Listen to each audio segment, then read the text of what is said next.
Zoomuse is a series of online poetry readings sponsored by SICA, which is the Suba International Cultural Association. These began on a regular Friday basis back, I think, in March or April when the pandemic lockdown began. And since the fall, we've been doing them every 2 weeks, twice a month. The word Zoomuse is a created word by Neil Williams, the gentleman who was the instigator of these online poetry readings, and I'm sure most of you are familiar with Emmanuel. Anyway, let's get going with today's presentation. It's my pleasure to have Fredrik Lloyd here to read his poems. I first talked with Fredrik in person or through Zoom on Monday of this week, where we recorded a short interview, and we post these on YouTube ahead of the appearances, ahead of the readings. And Fredrik's an impressive individual. He obviously has been pursuing his art and his writing for decades now. He's in his mid-50s. And I was particularly impressed in two aspects. He uses repetition in a wonderful way, and he's attuned to the cadence and rhythms of ordinary speech. I thought that that impressed me a lot. And then there's always there's another aspect of his poetry which impressed me, is that there's a sort of a fantasy or an awareness of another reality. There's a mystery that you're sort of alluding to or suggestive in his speech and his poetry. I'm going to start here. Welcome and take it away. Thank you. Well, thank you to Zoomuse for letting me come and talk, and for Andrew especially for hosting it. It's a really nice opportunity in this dark winter, at least here in Norway, dark and snowy winter, to have a little warmth and a little reading. And rather than doing kind of a stand-up show with short poems, which I often do, I thought I would actually do a reading and read from two books. The first book is called The Hill, and the second book is called Darwin. And you'll be happy to know I won't read the whole books, just about 15 sections from each book.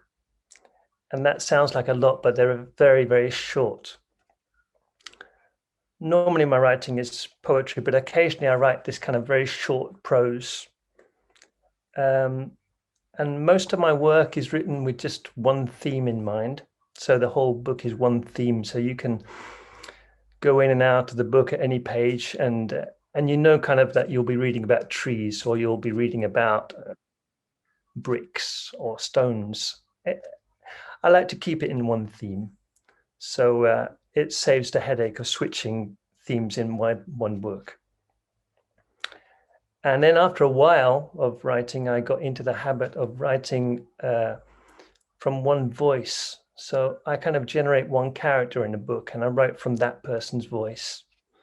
It becomes the literary author of the book, the voice. And I've done that repeatedly now for the last few books.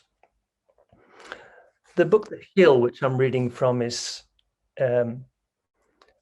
based from a commission from the British Arts Council, and it was to go down to Bridport in Dorset and record actually the way people talked in Dorset.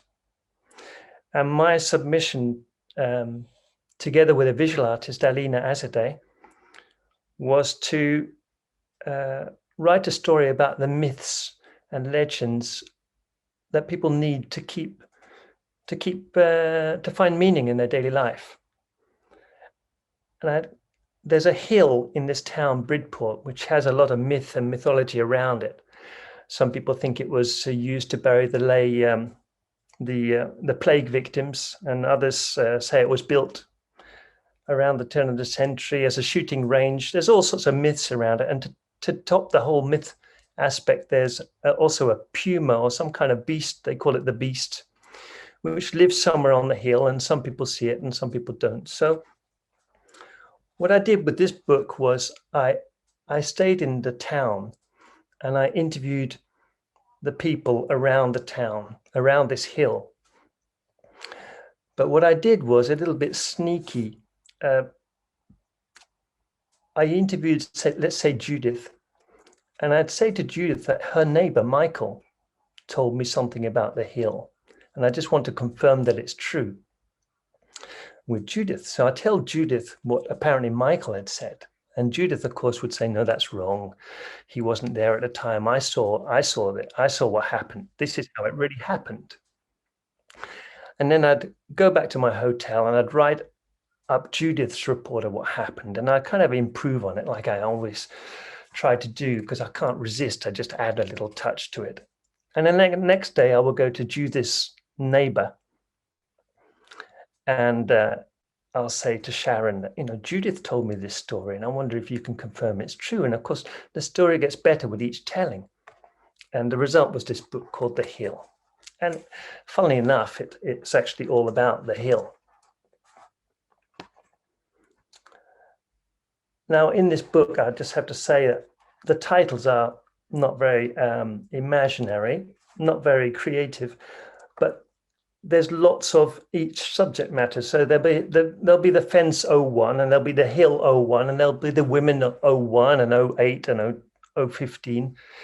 And then I kind of scrabble them all together and make a book at the end, but I normally end up writing about 300 pieces. We'll start with the hill 01. There was this hill that came wandering over the horizon and stayed at the top of the town.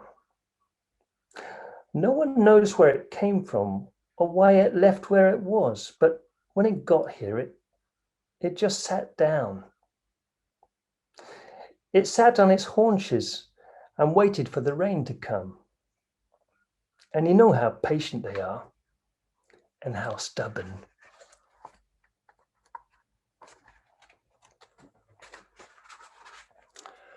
When the hill turned 01, and each time it moved, their hearts would ripple like chocolate. So they got to be so touchy, no one could touch them. And not everybody liked that. Because they were very smart, you see. Very smart. Everybody knew that. But then they said strange things like, it's just trying to talk to us. And can't you see it's lonely?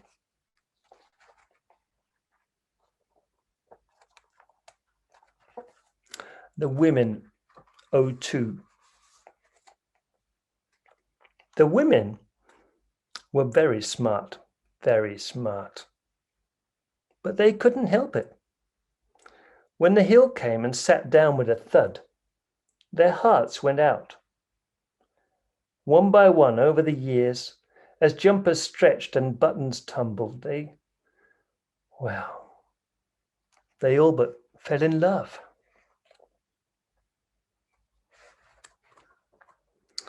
And so it goes on, it gets a little bit more complex. The fence 01. Because the hill hadn't bothered with any permissions, they put a fence around it, just whilst they tried to decide. But at night, the hill seemed to eat bits of it. It definitely grew.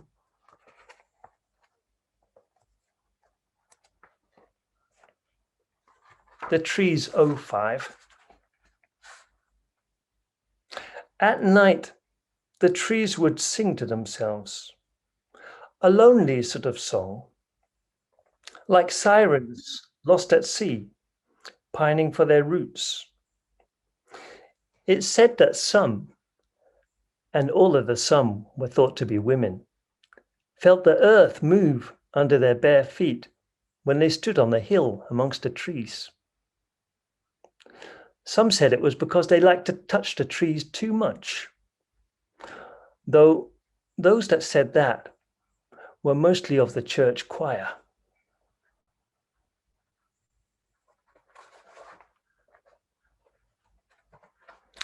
Cave drawings, 01. The rocks in the ravine became covered in carvings. Others said they were really caves, doorways, if you like. Not everybody liked that. Some said those who draw are doomed. Some said they didn't deserve that.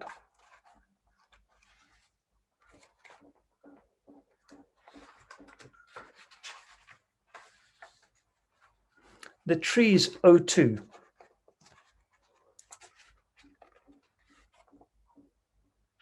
Some said the trees were what the women had become. Some said that was going too far. Not everybody deserved that. Some said they meant every word they said, and not everybody liked that.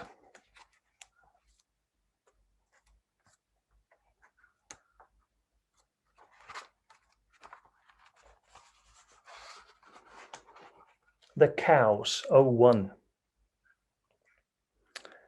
Cows gathered in groups around the bottom of the hill on most days and always around 5 o'clock, standing bunched up in groups about the south slope, never saying a word.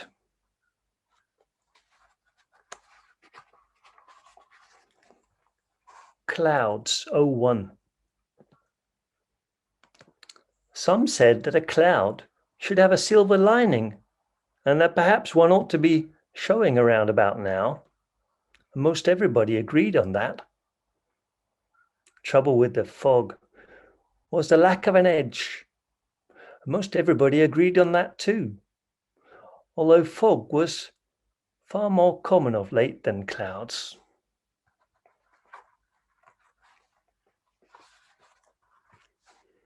Pathways, 01. Over a period of time, there were a lot of pathways around the bottom of the hill, but only one way up. And not everybody used that, because what goes up must come down, and everybody knows that.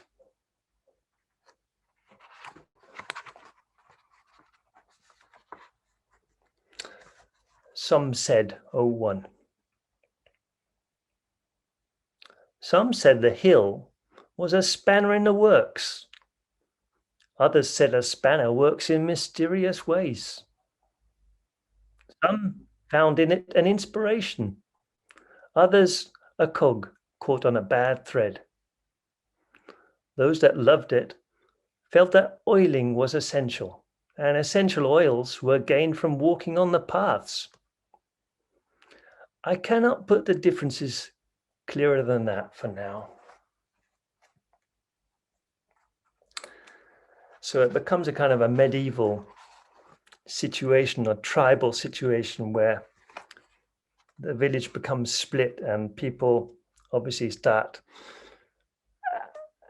some going against the hill, some going for the hill, and also against each other, of course. It splits the whole community. And some people die in the process. Attackers, 02. Roland Hassocks took a spade to it one night, thinking he would sap its strength, along the lines of a bleeding, he called it. 3 weeks later, he was spotted sitting in a broad oak tree and would only answer if you called up like a blackbird.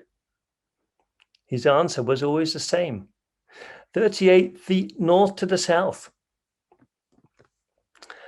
And although he grew thin, there was some speculation after several months as to why he hadn't disappeared altogether.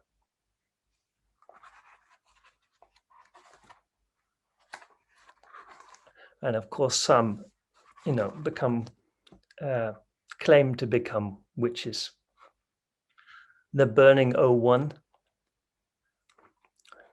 When Martha Tucker was burned as a first-degree witch, the first of many, she went up in a puff of purple smoke, which hung about the hilltop in plain public view.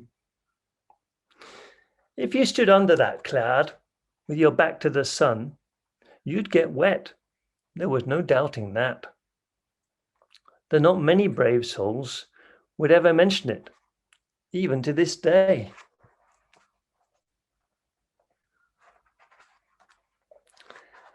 And finally, from the hill, I'll end in one of the women.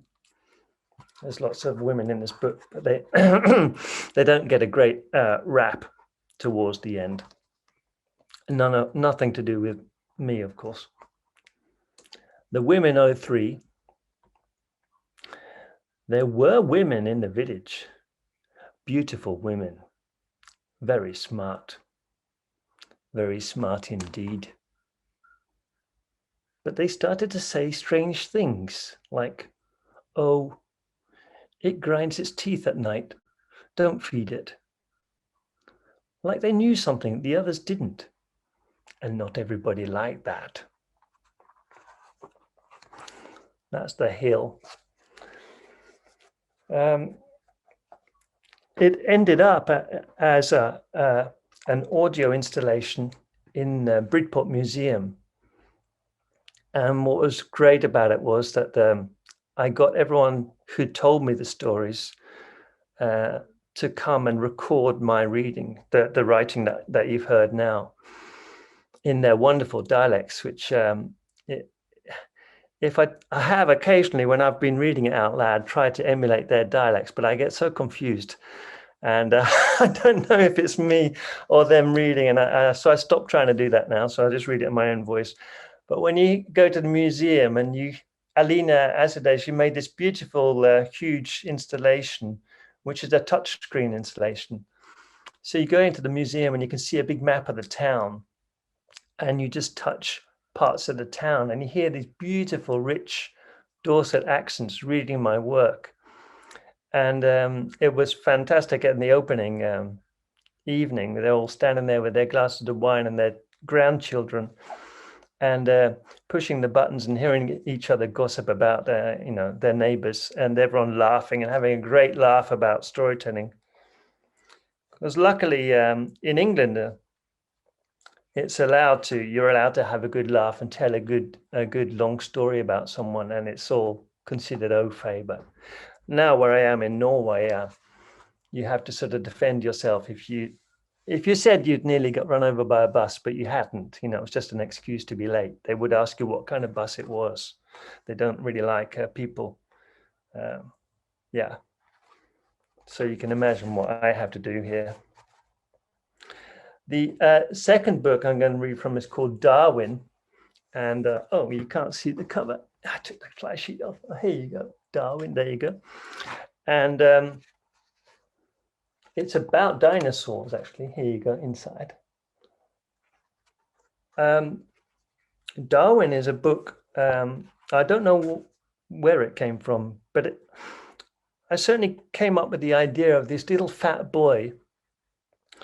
And I reckon he was between 8 and 12. And I pegged him down as obese straight away. He was someone who'd given up on school, stayed at home on the sofa and ate terrible food, terrible diet, and watched a lot of TV. A horrible little boy. And I decided I would interview him in my head. And because he was always watching TV and ignoring whoever else was in the living room, I had to sit there a good long while. And then what happened was he'd get tired of me sitting there so long. So when the commercial breaks came on, he would talk to me. And what I did was I gathered the comments he made when he was watching a documentary, like a David Attenborough documentary about Darwin and survivalism and dinosaurs and things like that. And this is his take on the program. They're very, very short pieces. The first camouflage was probably in black and white, just like the TV.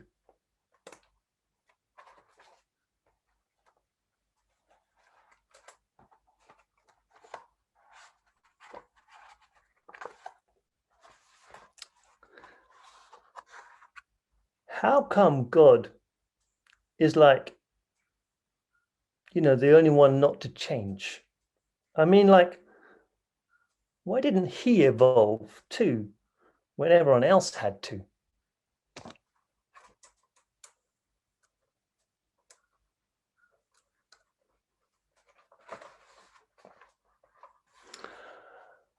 I guess aeroplanes just took over from those flying dinosaurs, don't you think?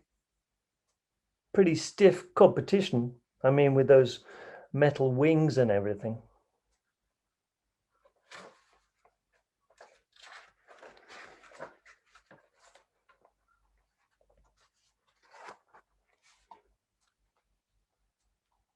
Oh, I stuck some pictures in there. You see the book. I designed the books myself, so that's really where I get a lot of the fun, because especially this one, but most of my works, even if they're commissioned to work with other people or musicians. They're not really commissioned. Well, they're never commissioned by a publisher. So I've not had a great success with publishing, but I've had great success on my own terms. And then in my mid-30s, when I got fed up with not getting publishing, I went back to school and learned book design and book binding, actually. So I now have my own workshop where I bind my own books, and I kind of I gave up on becoming a Justin Bieber. Maybe dinosaurs are just hibernating. You know how they were like really, really big. Maybe their hibernation time was big too. Maybe they're just snoozing and will wake up and eat us all pretty soon. Wow. I wonder what they like for breakfast.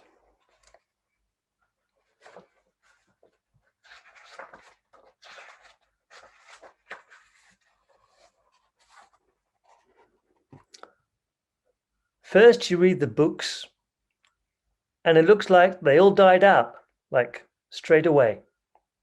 I mean, like suddenly. And that's a shameful surprise. Then they tell you that the rocks and stuff grow ever so slowly. So they're talking like millions of years here. Next thing you know, you see those programs on telly telling you there might still be some, like, hiding in the woods or something. Why don't they just make up their minds?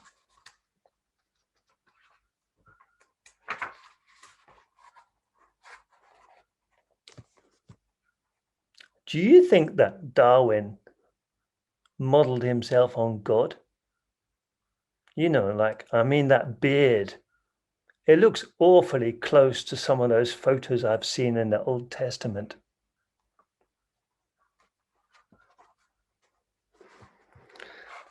And the final one, I have this wonderful system of sticky markers in my book, which is supposed to help me read in the right, the right order.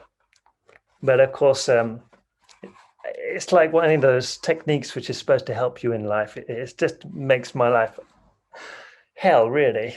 Just gets in the way, trips me up. But here is the final sticker. Here you go. I heard he got those ideas looking at iguanas on the Galapagos in the hot sun without much sunblock on.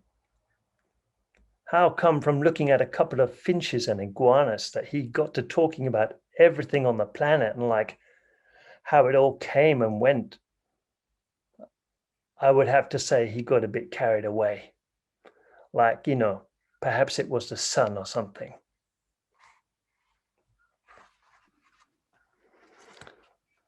There you go. That's what I highlighted on my little bits of paper to read. I hope that's probably more than enough. I hope it's enough. Thanks very much, Fredrik. That was delightful. So now we're going to go to discussion. So who would like to say something or ask a question of Fredrik first? Stefan, go ahead. Thanks, Andrew. Fredrik, I enjoyed myself so much. I was really chortling with some of those. Thank And you. that whole thing of the group dynamic and the gossip and just take anything, take a hill and we can end up having a civil war about it. It was so perceptive and so funny. That's nice. Thank you. Thanks, Stefan. Anybody else? Laurence Lassalle. Laurence, you have to unmute yourself. There you go. Hi, Fred. Hello. Hi, love. So that was really funny, very funny. You know those books and the extracts you read from them? Yeah. How if you read the whole thing, how long would it be? So, like, how short a amount did you read from each one? I read, let's see, there's about, I think I read 15 from the Hill and there's about 90 in the book. Oh, wow. Okay. So it's not a big book, but it's big enough to you can kind of get lost in it. Yeah. I love the idea of the installation. I'd love to see that. Yeah. Yeah. Talk to Alina. Yeah. I don't know if it's still up or if it was up permanently or just for a short time. It was really nice, and it's quite a long time ago. I think it was like around 2000. So I guess it's quite for a touchscreen thing. Cool. Thank you, Freddie. Welcome. Anybody else want to say something? Theodore Salisbury, go ahead. You have to unmute yourself, Theo. Go ahead. Well, if I had to use one word to characterize all of what I've heard, I would call it whimsy, I think. But it's more than that. Particularly The Hill has kind of dark undertones. It's rather interesting, and it almost sounds to me as if, well, you said you used the word medieval at one point. It seems like there must be a very ancient history. I don't know if that's the right word. None of it may be written down, but just an oral tradition that may have started a long time ago and just kind of accumulated. And then I have a question, and the question is, what suddenly struck me toward the end is that actually one could read these in any order, and it might not matter too much. Yeah. You could just pick and choose and go back and forth until you feel satisfied. Absolutely, yeah. Yeah, that's the way I like to write them. And that's the way I print them out too. Yeah. Yeah. What I do normally is if I'm writing, if I think of a subject to write about, I'll try and write about 30 pieces on that subject. And if I reach 30, then I know I've got enough material, which I haven't dug up yet, to write a whole book collection. But sometimes I've got quite a few collections which are just dry up at around 10 or 12 and don't get any further. But the ones that do get over 30, I normally manage to do 10 times that and write about 300 pieces. But they're normally limited by just one theme, and then I can kind of dip in and out as I choose. Yeah. I like to read things like that. I guess it's because I started reading a lot of poetry and things like Borges and people like that, who you can dip in and out of and read anything, and you'll be in their world straight away. That's kind of my aim. Hello, Annette. You have to unmute yourself.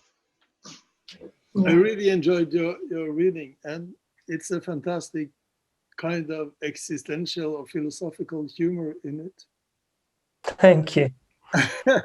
And it makes people see things in different ways. When Hills begin to talk and all these comments and so on, it's very, very fascinating, very, very nice, I think. But I was thinking about two other English poets that reminds me something of the same humor. And one is, of course, perhaps Ivor Cutler. And the second one is a woman called Lady June. She has made a record called Lady June's Linguistic Leprosy. Oh, I don't know that. No, it's not. I mean, both Ivor Cutler and Lady June are on record, or they have been publishing together with music. So I wonder, could you say something? Well, do you know Lady June, and do you have some relationship with Ivor Cutler? Have you? I know you like him, but could you say something more about it? About the humor? Well, I never saw him reading live. That's a shame. I know people that have seen him, but I have got pretty much all his books.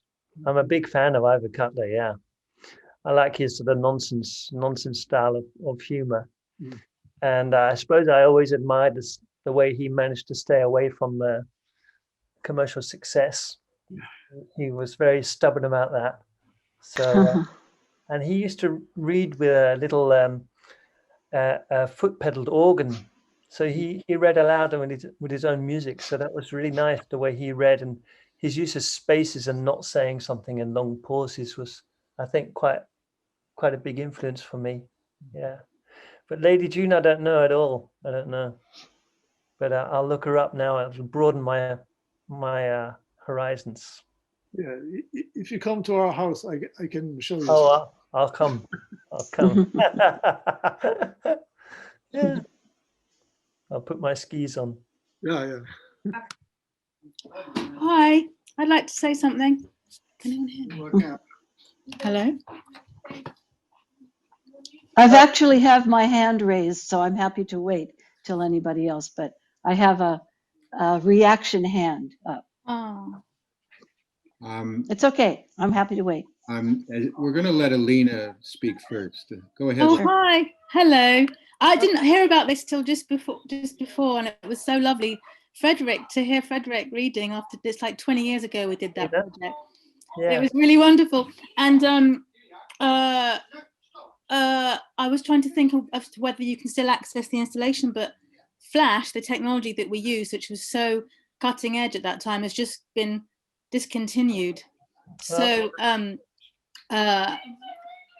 oops, sorry, that's my phone. But I can try and find whether it's a standalone piece, because I did record it at one point, so I can always send that to you, Fredrik. Or it'd be fun to see again. Yeah, but I remember, just as if it was yesterday, wandering around that hill in that village with you, meeting all those characters, and yeah. And what I realize is that, because now I'm mainly writing and doing stuff in landscape, I suddenly, and I'm about to do something on the South Coast, I realized just how important that collaboration that we had was. And that's probably really influenced, that sense of just non-linear storytelling and the intersection of different narratives and the playfulness and how economical your language is. And so, yeah, it was a real treat to hear you. It was a lovely project to work on. Yeah, I think it was our first collaboration, wasn't it? I think so. Yeah. We've done plenty more since then. Yeah, we did quite a few. Yeah. And I just wish there was an anthology. You should have an anthology, Fredrik, of all your work. You've got so much work. I think, I've got it's 13 books now, I think. 13 major projects anyway. Yeah. Yeah, it'd be great to have a kind of, the collected Fredrik Lloyd. The collected unpublished works, yeah. But, publishing's so different now, though. Yes, you can publish. Be good. That's different. Yeah. Anyway, thank you. I've got to go. Thank you, Alina. But it's so nice to hear you and see you. Yeah, lots of love. So we're going to go now to Halima Collingwood. Halima, go ahead. Let me put my hand down first. This is a really great little device. They've improved Zoom by having these extra reactions. Anyway, Fredrik, hello. Fantastic. I just wanted so much more. You could have gone on forever. It's like bedtime stories. It's like making you feel so happy and with a certain seriousness, but also your witty sense of humor that just kind of leaves you hanging sometimes. And I like the use of your cliches here and there, and if that's what they're called. But I wanted to ask you a couple questions. I'm glad to know you've written 13 books, and how many years work is that? How often do you write a book? would you? I mean, I know you can't say every 3 months I have a new book out, but Yeah, actually, I write a book about every 5 years now. oh. Yeah, it's about one every 5 years. It works out about that.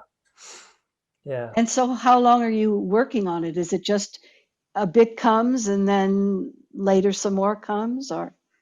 It's normally about 2 years, actually. Wow. Normally about 2 years working on it. Apart from some commissions, I got commissioned by a section of the church in Norway, the Norwegian church, to write a book about saints. And that, I think, was only a year in the working. But normally they're a bit longer than that. Normally, I think about 2 years probably.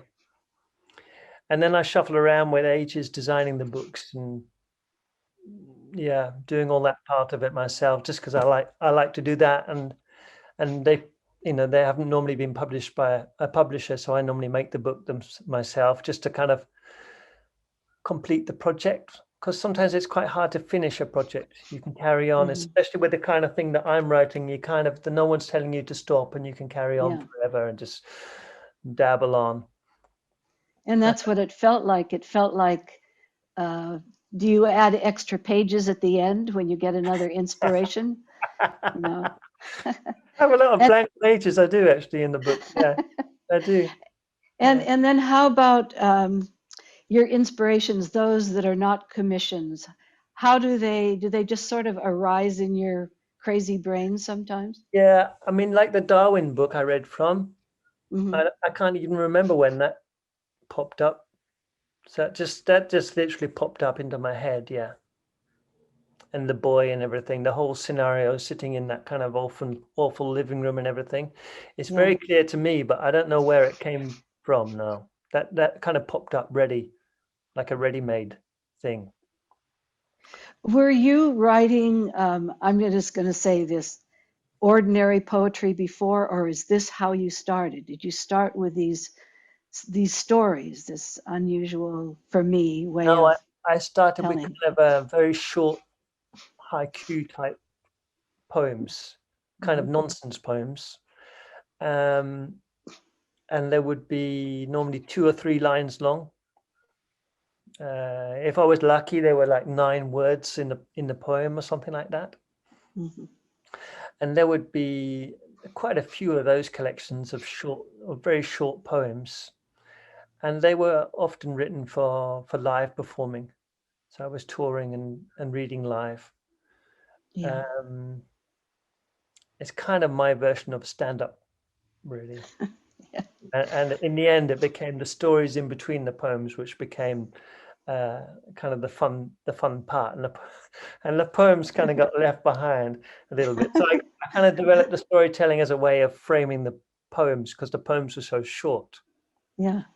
And then the storytelling kind of took over from the poems eventually.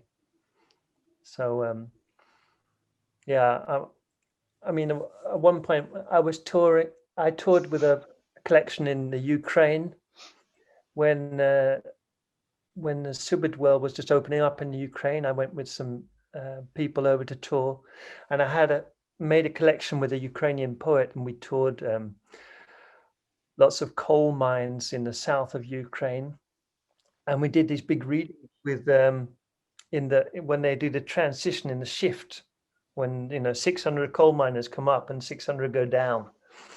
And we did all these readings, and there I was reading the minimalist poems, and one time one of the translator just was reading it for a couple of minutes, this poem, and I looked at her and I said, "Is that the same poem as the one that I just read?" And she's got really offended, and she said, "Word for word, Mr. Lloyd, the same, word for word."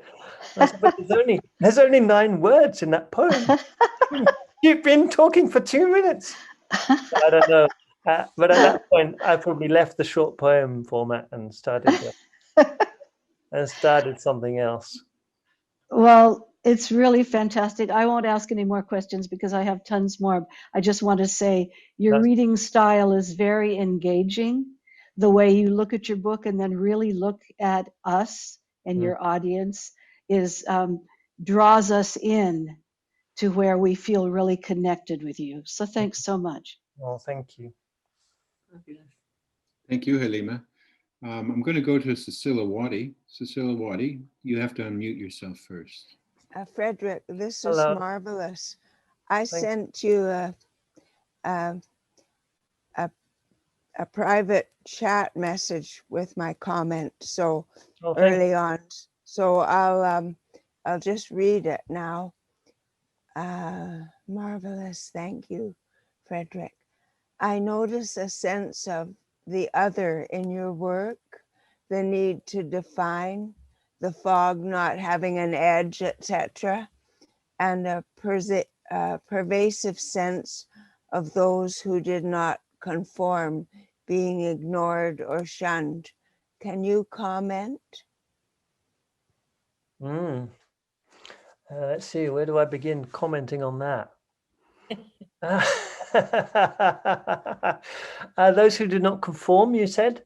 Yeah, I guess that's well, I felt this need of the community for not having the fog doesn't have an edge. We can't define it, you know, that kind of thing. Well, I guess when we grew up in Tunbridge Wells, it was a tight-knit Subbard community that we were part of. And that kind of put us on the outside of the rest of the community around us. So I think we grew up in a little island of spiritual gurus and a little closed world, which was really all focused on the unseen in the Latihan and your spiritual practice. So I guess I grew up, you could say, with the idea of ghosts and alternative realities being very real. So I think that really helped my focus on the imaginary side of the world, and what was real and what wasn't was always a big interesting question and always up for debate in our community. And of course you're always going to write about someone who's on the outside, because someone who's fitting in very well kind of goes unnoticed and doesn't create any real drama or tension for you to hook onto as a writer, or probably as a reader as well. So if you weren't going to write about someone on the outside, then it would probably be a biography, perhaps, of someone who you just were interested in. And now I think my spiritual practice certainly has affected my work and influenced my work a lot. So I spent a lot of time trying to write about what isn't really clearly visible. And I wrote a lot of ghost stories and things like that, and stories of shadows and imprints in the snow of things that were there and aren't there anymore. It's kind of it's sad to see in a way that the theme that you pick already in your 20s is probably the theme that sticks with you for the rest of your life, even if you try to broaden the theme more and more and you think you're making progress in the broadening.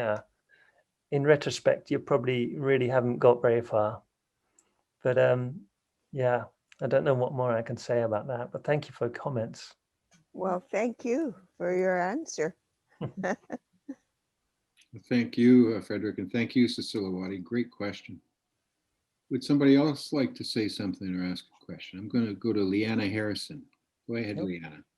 Fredrik, I haven't ever met you, but it would be a joyful experience for sure. Yeah. I really was moved by your work, that two line pithy statement one could think on for quite some time or feel on for a long time.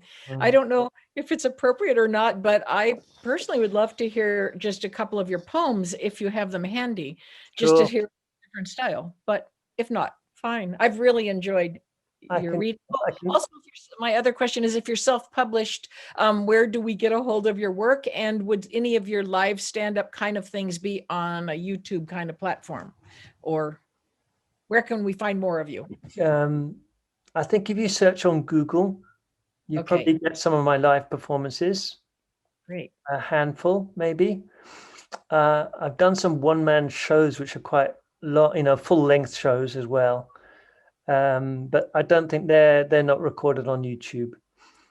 My books they're self-published in the sense that they are handmade books, so they're made by hand and designed by hand, and they're kind of they're just these small collections, so they're not available in the shops as such. I just sell them to friends and people on who make a request online to me on through my website.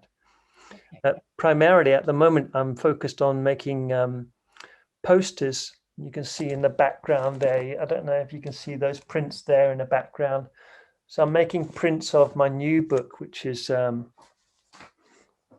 here. This is called Yourself, and it's a book of affirmations, really.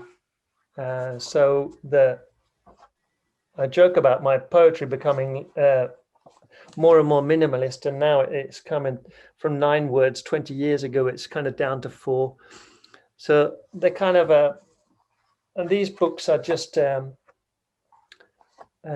these books are silk screen printed, so they're printed by hand and then bound together as a book. So they'll be I don't know if you can see that now. I can't quite see what I'm doing. Yeah. That kind of thing. If I stand up a second, I can go and get a poetry book. I'll just be 1 minute.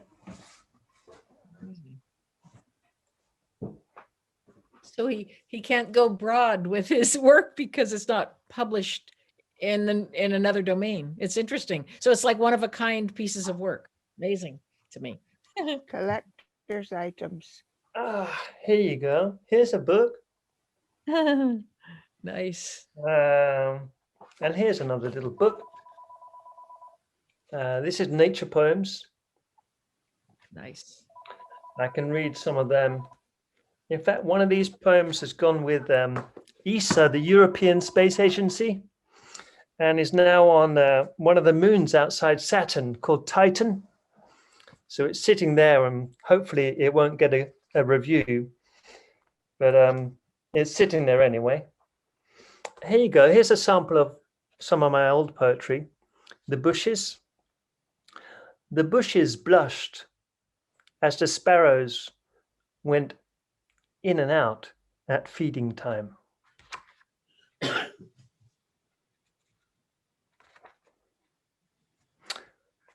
The tree stump stood on one leg, refusing to let time take its healing course.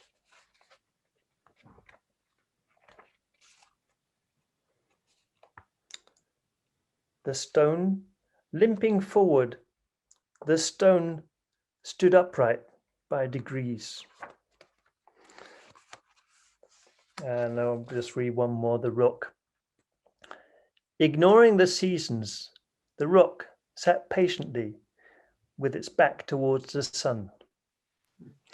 So I think they're kind of standard kind of poems. I'm not really sure, but certainly that's what I was writing 20 years ago.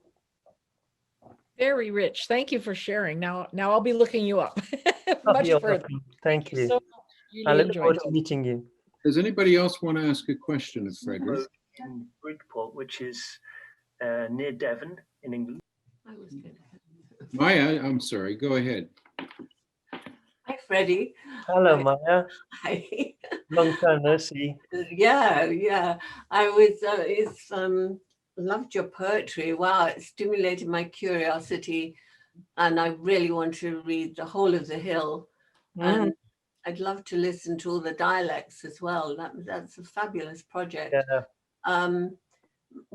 Early this morning, I was thinking I must get ready for Freddie's performance. I must be ready. And then I was thinking about Tunbridge Wells and when you were young. I hope I don't embarrass you.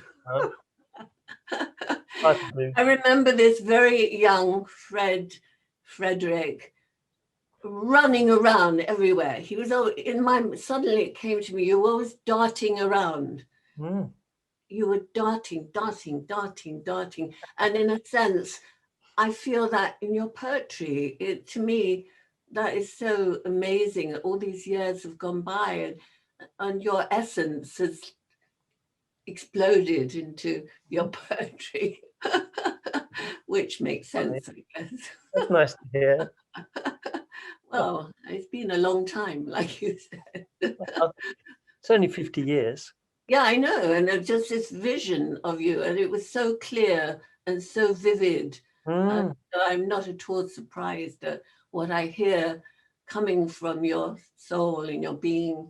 And it's immensely gratifying to hear this. And I'd love to hear more, actually. Oh, thank you. Thank you. Thank you. Before we go to Fredrik and give him a chance to sum up, does anybody else want to say anything? If so, please wave your hands. Yes, you have to unmute yourself. There you go. No, you're still muted. There you go. I just want to say thanks again, Freddie, and I love you very much. And sending love there. Thanks so much.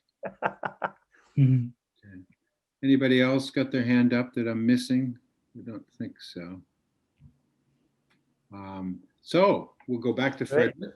And do you want to say anything to wrap things up for today, Fredrik? Well, it's just been very nice to share all these stories with someone, and nice to have an opportunity to read out loud. It's not every week I do that anymore by any means. It's quite a long time in between each one now. So yeah, since moving to Norway last 12 years, it's been much more solitary for me. So a lot less reading, but it's still nice to know that I can still bring a little group of people together, and really nice. Thank you for the opportunity here, Andrew. It's a really nice group. Well, thank you, Fredrik. And obviously there's a lot of people who love and support you. This is the biggest Zoom that we ever had. So you've established a world record right here this afternoon or this evening. You can see how I get on the bestseller list now, can't you? So I'd like to thank everybody for coming, and to remind everybody that Zoomuse, the next Zoomuse session will be 2 weeks from now. So thank you very much, everybody. Thank you, Fredrik. Thank you so much. Thank Wonderful. you. Lovely to be with everyone and hear your work. Yeah, absolutely.